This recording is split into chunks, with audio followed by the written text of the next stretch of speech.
naman akalain na hindi ko rin inaasahan pa.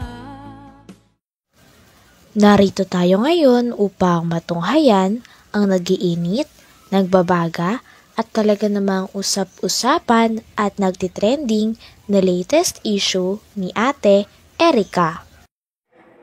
Sa pagpapatuloy ay narito muli si Kalingap Val Santos Matubang upang pag-usapan ang issue sa pagitan ni Ate Erica at ng kanyang pamilya, lalong-lalo na sa kanyang lolo na si Lolo Miguel. Dito nga ay sinabi ni Kalingap Val na kung nakikinig daw si Gina na mama ni Ate Erica at Sheila May ay wag daw siya mag-alala sapagkat si Kalingap Val daw ay tutulong kay Gina nang sa ganon ay makamit niya ang ostisya na hinahanap niya. Ano lang, malapit lang sa bayan na pwede pong i-deliver ng delivery boy ng LBC po. Pwedeng umorder ng ating masarap at masustansyang BSM Kalingap Kape. Ang kaping may puso. Ate Gina, kung ikaw man ay nakikinig ngunyan sa ating pong programa, huwag kang mag-alala. Tutulong si Val Santos Matubang para makamit mo ang hustisya. Hindi kita iiwan at wala ka ditong gagastusin ni singkong duling. Tutulungan kita. Sapagkat ako'y naawa sa inyong kalagayan. Salamat sa tiwala. At mamaya, pupunta ako dyan, magbihis ka, maligo, magpaganda, mag-make up, magpahumot, at pupunta ako dyan. Timpahan mo na ako ng kape. Pag mo lagi ng lason, Ay, good morning muna sa ating lahat, mga suking tigpaminaw. Hello kay Riza Abilia, Apple, Ate Christy. Kalingap Kat-Kat, bago ito. Kalingap Kat-Kat. Bago ano. Also kay Danilo Alchesa, Kalingap Mick, Mariel Vlog, PCM, Summer Girl in New York City. Nelly Bungabong, Marites Nalika, Kalingap Agnes, and Ronabel Sal.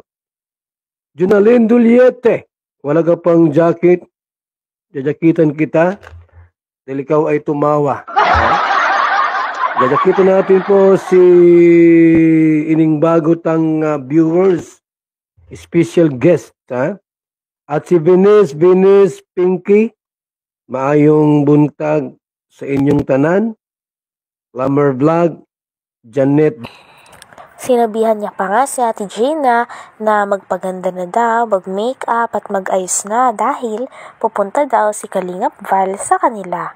Talagang gagawa na nga si Kalingap Val ng hakbang upang makausap si Ate Gina na mama ni Ate Erica nang sa ganon ay mas malaman nila ang mga impormasyon at mas maresolba daw nila ito ng patas.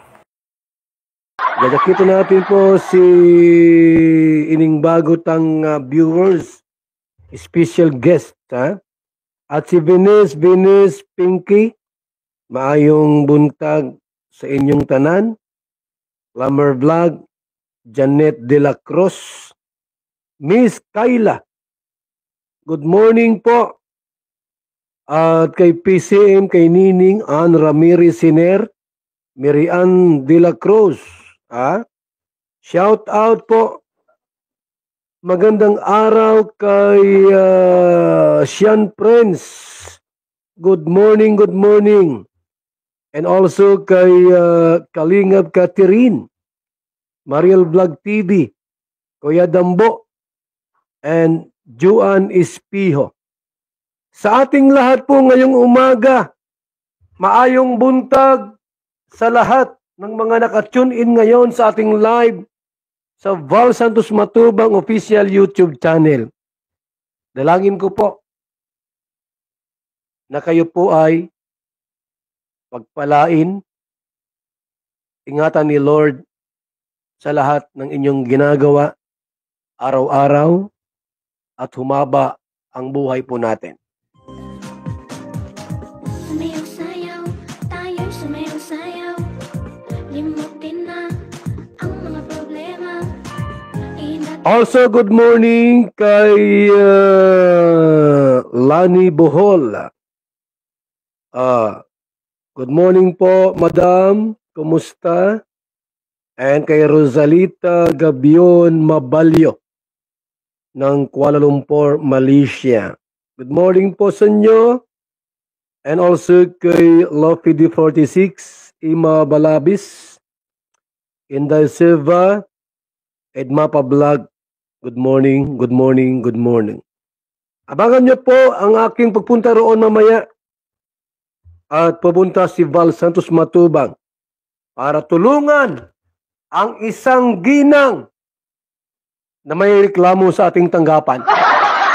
Ang ina ni Erika.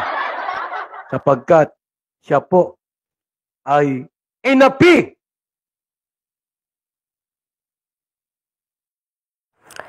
Inamin nga ni Kalingap Val na talagang nasaktan daw siya nung narinig niya ang statement nila Ate Erika pati ng mama ni Ate Erika na si Gina na kung saan sinabi nito na hindi daw binabayaran ng Kalingap si Ate Erika sa tuwing pinavlog nila si Ate Erika. Talaga nasaktan nga daw si Kalingap Val sapagkat isa daw sa rules nila yun sa Kalingap na kapag may vinovlog sila ay dapat may inaabot silang tulong. Nang sa ganon ay matulungan din nila ang mga vinovlog nila. Si Erika, habang ito ay i-vinovlog. Sobrang napukaw ang damdamin ng ama ng Kalingap na si Kuya Val. Kaya nang malaman niya ang problemang ito, ay nakaramdam siya ng sobrang galit. Ako po ay labis pong nasaktan sa nangyari sa pamilyang ito po sapagkat binablog yung anak ni Singkong Duling, hindi malamang nakatanggap ng pera. Talagang sabi ko nga ni, handa akong mamatay para sa inyo. Ipaglaban ko kayo. Saan mang korte sa Pilipinas, wag lang kayo tulpo. Di man yung korte. Baka kayo hindi pansinin yan. Dito kayo lumapit kay Val Santos Matubang. Sapagkat ako ang tulpo ng daet. Saka batang-bata. Yung mga tulpo, tiguwang na. Yung matandang tulpo, 80 na. Hindi na nakakapunta ng bundok pag maglakad, ha? Dito po, ako ang tulpo ng daet. Ano mang problema ninyo? Mga na-rape, binadil, pinatay, unsolved problem. Ako ang bahala sa inyo. Tutulungan ko kayo sa abot ng aking makakaya. Sapagkat ako ang inyong kakampi. Ate Gina, maligo ka, magbihis, kumain, magpahumot, magpaganda, pupunta ako dyan. Ha? Huwag kang magtago, sapagkat gwapo si Val Santos Matubang. Huli natin. Laban sa mga tinutukoy nitong vloggers. Nais din di umano ni Kuya Val na tunguhin ang tahanan ni Aling Gina upang tulungang makamit ang inaasam. Mamaya po, mga kalingap, abangan nyo po ang pagpunta ko doon sa bahay ni wag ginang po, wag nanay, ate. Hanggang dito na lamang muna ang ating nag-iinit, nagbabaga, pinag-uusapan at talaga ng mga nagtitrending na latest issue ni Ate Erika. Maraming salamat sa inyong panunood. Hanggang sa muli. Bye!